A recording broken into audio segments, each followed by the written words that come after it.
prepare meticulously for my upcoming solo moto-camping adventure, I crafted a precise 21 scale replica of my 3x3 tarp.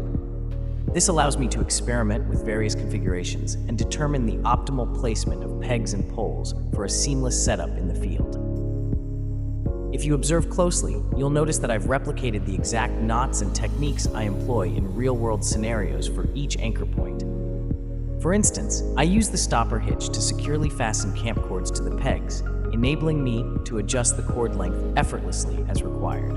This methodical approach ensures that every detail is fine-tuned, streamlining the setup process when it truly matters.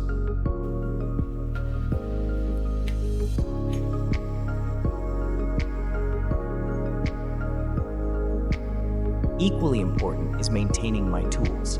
I regularly hone my axe and knives, ensuring they remain razor sharp for efficient firewood cutting.